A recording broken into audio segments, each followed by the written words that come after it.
लोगों को ज्वाइन कराया जहां लो फैमिली रहती थी।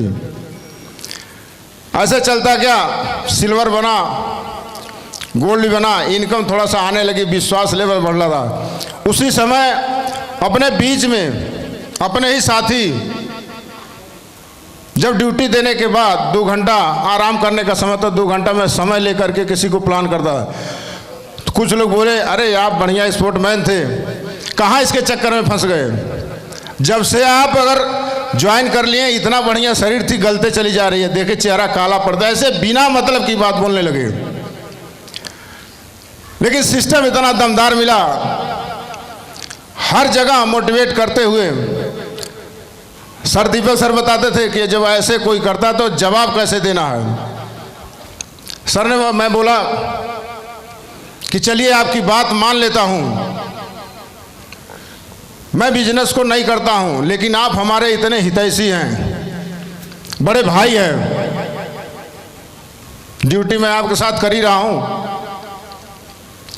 और चलिए मेरा घर बन रहा है, 50,000 1 महीने के लिए उधार दे दीजिए, 1 महीने बाद दे देंगे। उन्होंने जवाब क्या देखा मालूम है? जवाब उन्होंने दिया कि अरे सर अभी तो मैं दे दिया, पहले मांगे होते ये कर दिया वो कर दिया। मैंने कहा कि आप मुझे 2-4 हज़ार 5,000 महीना यहाँ से मिल रहा है, वो भी आप छुड़ाना चाहते हैं, और कह रहे हैं हितैषी बनते हैं, 10,000 20,000 मांग रहा हूँ, 50,000 तो आपके पास है नहीं, हितैषी नहीं, आप तो हमारे दुश्मन हैं।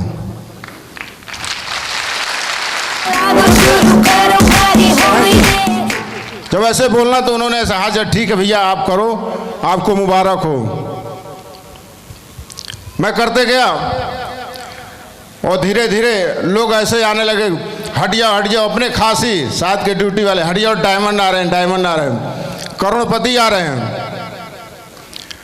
मैंने उसको सही, सर लोगों के गाइडलाइन में रहते हुए उसका सही जवाब दिया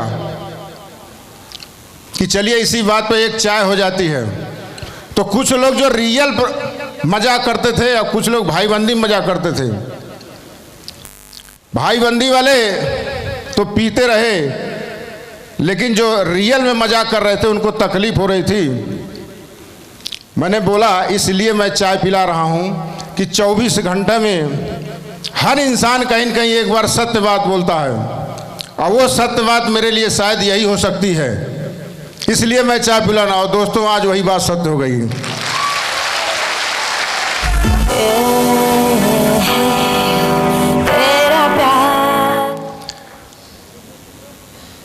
और बढ़ते गया धीरे धीरे। एक समय ऐसा आया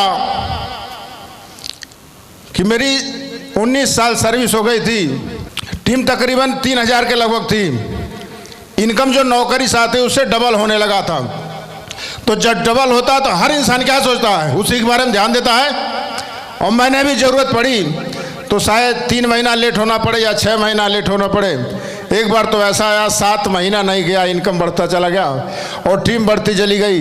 मेरे मन में ऐसे विचार आया कि अब छोड़ो, नौकरी तो नहीं कर रहा है। घर वाले तो बहुत ज़्यादा इस पर प्रेशर नहीं दिए। मेरे ससुराल के पक्ष के आए हैं मेरे साले साहब,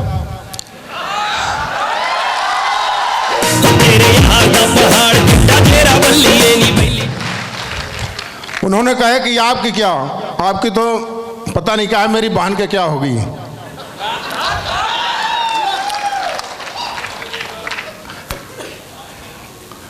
और उस समय पिताजी के थोड़ा सा स्वास्थ्य खराब था। उन्होंने कहा ठीक है चले जाइए, 1 साल की बात है, ड्यूटी कर लीजिए। महागुरु लोगों का भी आदेश हुआ ठीक है, देख लीजिए काम तो चल ही रहा है, 1 साल की बात है, 20 साल करने के बाद आप पेंशन आ जाइए, फुल टाइम करिए। और जैसे ही 20 साल 2 महीना हुआ, मैं एकदम तैयारी एकदम बना के रखा था कि जैसे ही 2 महीना पहले ही दे दिया एप्लीकेशन कि मुझे जाना है। लेकिन जब जाने वाले को तो नौकरी छोड़ती नहीं है, और जिसको चाहिए उसको मिलती नहीं है। अब मंजूर ने करा, एप्लीकेशन दे दिए। बात करते थे साहब लोग से, अच्छा ठीक है ठीक है। एक दिन ऐसे विचार आया कि ये तो होगा नहीं, और मुझे हर हालत में जाना था। मेरे पास न ईएल थी, न मेरे से पास सीएल थी, न मेडिकल था, कोई छुट्टी नहीं थी। मैंने ऐसे सोचा, दिमाग में देखा ये टेक्निक काम करती कि नहीं करती है। मैंने बात किया, हम कही सर मैं यहाँ डीजीपी कार्यालय में ड्यूटी में हूँ, मेरा माइंड इतना अपसेट हो गया है, या तो लग रहा मैं खुद गोली मारूं या तो किसी अधिकारी को गोली मार दूं।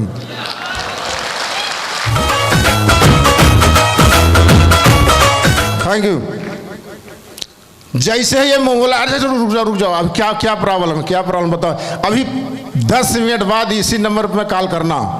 और 10 मिनट क्या हुआ, 5 मिनट बाद सर का खुद कॉल आ गया कि आपकी 23 नवंबर 2014 से पेंशन मंजूर कर दी गई है।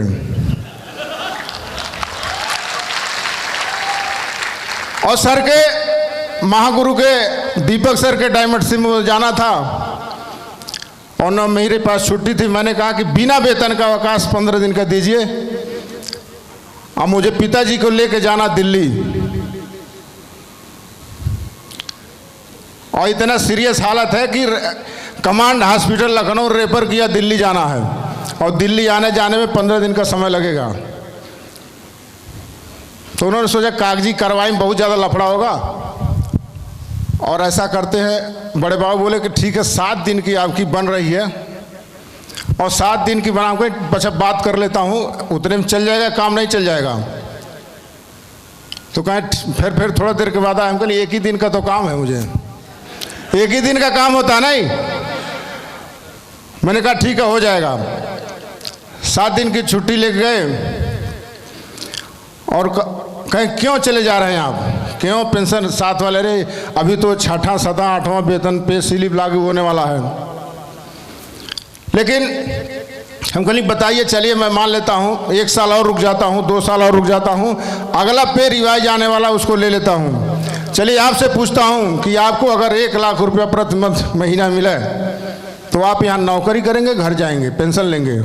उन्होंने अरे हमें 50,000 मिल जाए मैं तो चला जाऊँगा, 50,000 रुपया मिल जाए मैं चले जाऊँगा अभी। तो बताइए आपको 50,000 मिले पे चले जाएंगे और मुझे लाखों रुपया हर महीना मिला तो मैं यहाँ का करूँगा?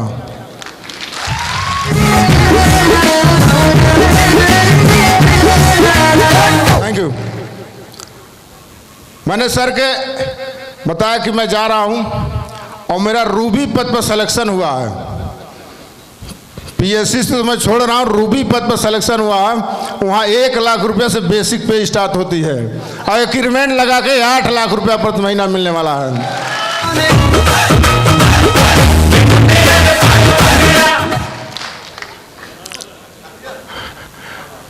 और ऐसे चलता रहा। मैंने ऐसे सपने भी नहीं सोचा था कि गोवा जैसे जगह वीडियो मेरी बनेगी। बताइए इंटर पास और गोवा जैसे जगह वीडियो बन रही है, आप लोगों जैसे प्यार मिल रहा है। मैं तो कहता हूं कि सिक्योर लाइफ कि देखा जाए अगर डायमंड बनना सबसे आसान काम है, सरकारी नौकरी पाना कठिन है। सबसे आसान काम है सिक्योर लाइफ में डायमंड बनना। इनकम की बात हटा दीजिए, इनकम की बात, इनकम तो बहुत से रास्ते यहाँ से कमाए जा सकते हैं। यहाँ पे आने के बाद पूरे परिवार के साथ सम्मान मिला मुझे। और ये मेरे में दमदारी नहीं थी, मेरे तो एक सोच था। देखा जाए अगर पहले ये मेरे नॉलेज था, मेरे दमदारी थी, तो 15 साल क्यों ड्यूटी करते रहे? यानी मेरे में दमदारी नहीं थी। ये सारी दमदारी सिक्योर लाइफ कंपनी की और हमारे सभी मेंटर मेरे गुरुओं की है। मैं चाहूँगा इन सभी जो लोगों के लिए ज़बरदस्त ताली होनी चाहिए। शायद ये न रहते तो मैं नहीं रहता और शायद आप लोग भी नहीं हो पाते यहाँ पर। और इतना मैनेज करके इतनी तरीके से इतना बड़ा परिवार जो रॉयल डायमंड टीम का है, इतने तरीके से एक मंच पर 100 डायमंड खड़ा करते हैं। और मैं तो देखता हूँ परिवार के लोग 10 जहाँ परिवार है, बड़ा मेंटेन करने के लिए, बड़ा समझदारी करने के लिए या उनको मैनेज कर सहयोग करने के लिए अलग अलग भावनाएं हो जाती है। लेकिन आज 3 लाख लोगों के साथ रॉयल डायमंड टीम के संस्थापक माधव सर के लिए मैं चाहूँगा ज़बरदस्त ताली होनी चाहिए। मैं इनके लिए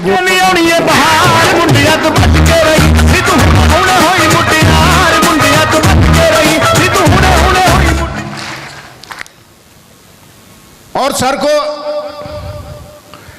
गाइडलाइन करते हुए देखा जाए तो सोचता हूँ एक बार आता है कमेंटमेंट, फिर वही खेल वाली भावना। ग्रेवाल सर बेल्ट बांधते थे भी, बस ये था हमारा स्टेट गवर्नमेंट का था और सर का सेंटर गवर्नमेंट का था। सर के जोश जुनून जैसे ही ऐसे पीछे दे आते थे और फिर आए तो बेस्ट नहीं तो नेक्स्ट, आए तो बेस्ट नहीं तो नेक्स्ट, आए तो बेस्ट नहीं तो नेक्स्ट, जैसे देखते थे वीडियो सारा रोंगटा खड़ा हो जाता था।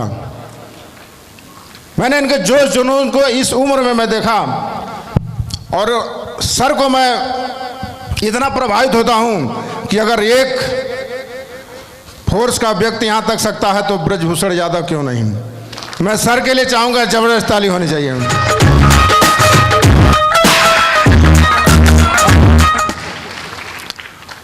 लेकिन हर जगह एक सिस्टम काम करता है, हर जगह एक सिस्टम काम करता है। बगैर सिस्टम से सारा कुछ फेल हो जाता है। ये अगर मैं बोल रहा हूं तो ये भी एक सिस्टम है कि मेरी थोड़ी सी आवाज बहुत दूर तक जा रही है। पूरे ट्रिपल एस सिस्टम को सिस्टम के रूप में एक एक से नए नए टूल्स नए नए इजाद करके सर का एक ट्रेनिंग के माध्यम से सुनने का मौका मिला था कि सर के अगर ड्रीम देखे तो मेरा तो दिमाग क्या इस उम्र में इतनी बड़े जो है ये मोटरसाइकिल से कहाँ कहाँ चलने के, कन्याकुमारी से गोवा तक मोटरसाइकिल से यात्रा और विदेश कहाँ, मतलब मैं तो सोच ही नहीं पाया कि सर का इतना बड़ा विजन।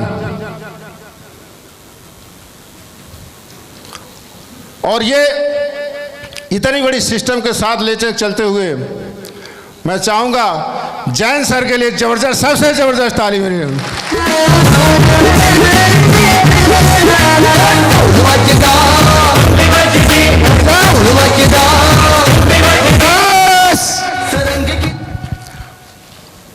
शायद सर का इतना जबरदस्त सिस्टम अगर न मिला होता तो हम लोग यहां से बोल नहीं पाते।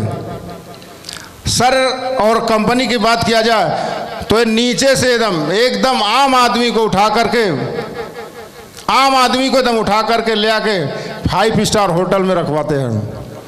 मतलब वो उसको खाने का भी सीखना पड़ता है, बोलने का भी सीखना पड़ता है। आदमी हैंग हो जाता है एकदम। हम लोग पहले नौकरी में थे जहाँ शीशा लगा रहता शोरूम, उसको खोलने में लगता है मेरे लिए नहीं है, मेरे लिए नहीं है, ये तो बड़े लोगों के लिए है। ऐसे डर लगता था यहाँ नहीं, यहाँ नहीं। लेकिन आज सिस्टम की देन से कोई भी शीशे वाला हो तो खोलने में कोई दिक्कत नहीं होती है।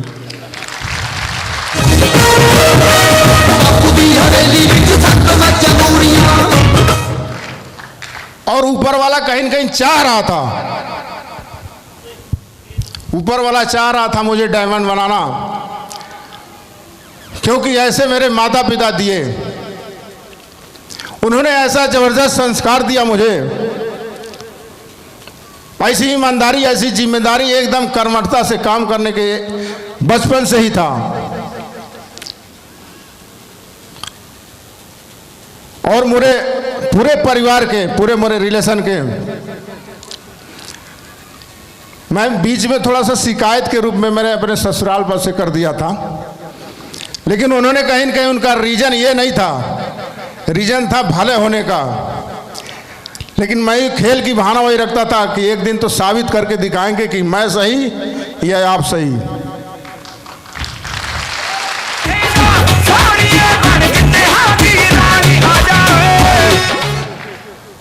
और मुझे लगातार मुझे सहयोग मिलता, चाहे शुरुआत में जब सिक्योर लाइफ में नहीं था, चाहे पैसे से बात किया जाए, हर तरह से लगातार सहयोग मिलता। मैं चाहता हूं कि अगर ससुराल पच दे तो मेरे ससुराल पच वालों जैसे दें।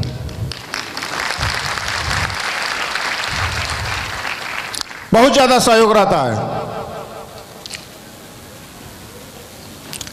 और अभी देखिए अंगूठी मिली है, एक तो शादी मिली थी और आज दूसरी शादी मिल गई है।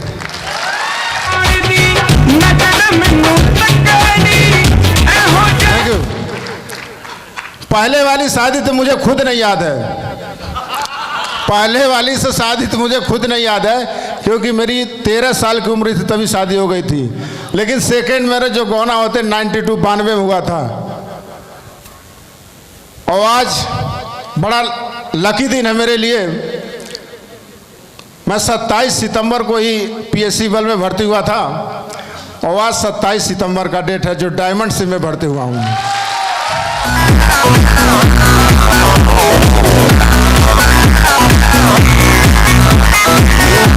Thank you. और ये सब होने के बाद और आप लोगों का सहयोग नहीं मिलता तो मैं यहाँ नहीं मिलता। ये सारी सम्मान ये सभी आप लीडरों की वजह से हुआ है। मेरे में बहुत दरमदारी नहीं थी, ये सब आपकी वजह से हुआ है। मैं चाहूंगा आप सभी के लिए एक जबरदस्त ताली होनी चाहिए। मैं हाथ जोड़ के हाथों से लेते लकीरें चुरा।